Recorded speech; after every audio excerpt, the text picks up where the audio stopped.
Happy New Year, Lo Hei Fa Choi. My name is Brenda Yong, licensed financial advisor by UOB Kay Hian Wealth Advisor, as well as a founder and global master trainer for Wealth of Life series. Today, we're going to talk about Lo Hei Yee Sang.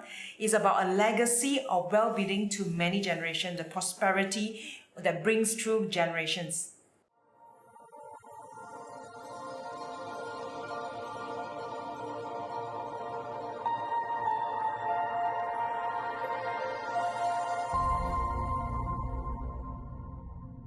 A legacy of prosperity to generation, what does that really mean in the context of well-being? Now, before I go further, let me go through one by one with you. What is money? What is richness? What is wealth? What is prosperity? Yeah. Now, money is actually a medium of exchange. A with B, you transact it through a medium of exchange called money. Money is just an instrument. Now, second thing, what is richness? Now, richness is measured by monetary, something that you can measure, which is 0, 0 here and there. Now, the other thing is about wealth. Wealth is a very huge word. Wealth of character, wealth of passion, wealth of network, and in the context of vision, it can be also wealth of vision. So wealth is measured by time. For example, how long can you last without working is also a measure of wealth. Let me take you a bit further. What is prosperity then? Prosperity is a state of flourishing, succeeding, and also thriving. Thriving in the sense of you're being alive, thriving in the sense that you have vision in life, you have energy, you have plans, and so on and so forth. In the context of prosperity, wealth is also measured. Today, I'm very happy to share with you our main sponsor, which is RS Wine and Spirit. RS Wine and Spirit collects the best wine of all the worlds into Malaysia. So you can check them out from this particular link to see what are the right wine that you can pair with your Yee Sang for this year. Today, we are so honored to have Rome Cuisine to sponsor our lunch as well as our episode. Legacy in the context of dictionary or encyclopedia, it talks about when a person dies, what happened to the property or asset being left behind for a person. That is what it means in the context of legacy. But in the context of a licensed financial advisor by Bank Negara Securities Commission like myself, legacy is not just S11 or money giving to somebody. Legacy is a context of the whole virtues of a family, of a generation. That includes cultural inheritance as well. Yee Sang actually originated in Malaysia in 1940s, and we have to give courtesy to Mr. Loke Ching Fatt. Mr. Loke Ching Fatt has actually initiated Lo Sang in a small town called Seremban in the heart of Malaysia. Lo Sang means a toast of prosperity. Yee Sang means raw fish.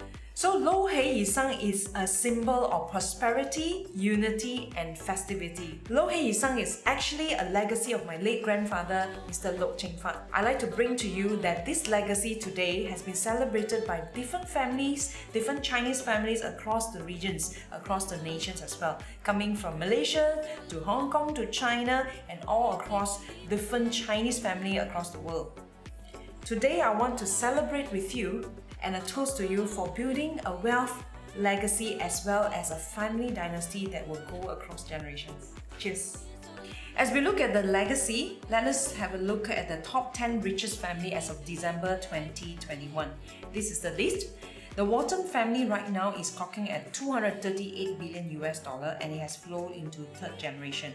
The Mars family, for example, is clocking at $141 billion, has gone into the fifth generation. The interesting fact here is the fourth largest family, which is the Hermes family, is now clocking at $111 billion and it has flown to sixth generation. Now, the richest people versus the richest family is too different in nature. The richest person is measuring only one generation and one person, whereas the richest family measure the whole dynasty across generation and across the conglomerate of different families. Let me share with you about happiness. Happiness has experiential happiness and reflective happiness. What is experiential happiness? Experiential happiness means every day you're enjoying yourself, enjoying the moment, being in the presence or in the moment. That is experience happiness. Well, reflective happiness is talking about, yeah, you have a car, I also have a car, my car is newer than yours, so I have been reflective over it. My car is newer, so I'm reflective happiness. Okay, so I feel about I'm driving a better car than you. That's called reflective happiness. But however, I want to take you a little bit further. Does happiness has a limit? The answer is yes. So research have shown that people who earn 1 million above US dollar versus somebody who earns 75,000 US dollar, is there a limit, or how do you measure happiness? It means happiness limit in global research says anybody earn more than 75,000 does not mean they are happier than people who earn about 75,000 US dollar. What does that mean? It means happiness has a limit, and the limit according to research is 75,000 US dollar. If you want to know the difference between happiness, joy and fulfillment, come and join one of my education program called Well of Life, and link in description. Therefore, legacy planning is more than building wealth alone. Legacy planning is also about the virtue of the family, the cultural inheritance, why they live for, what do they believe in. This whole context is about legacy. Do you leave behind an asset, or are you leaving behind a legacy? My late grandfather, Mr. Loke Ching Fatt, had left behind an auspicious memory of bonding and celebrating families together, uniting the family together all across the world. Whenever you lift up a chopsticks to celebrate an auspicious Lo Hei, Yee Sang, we, my clan, is remembered of what my grandfather have left behind to us, a legacy of generations.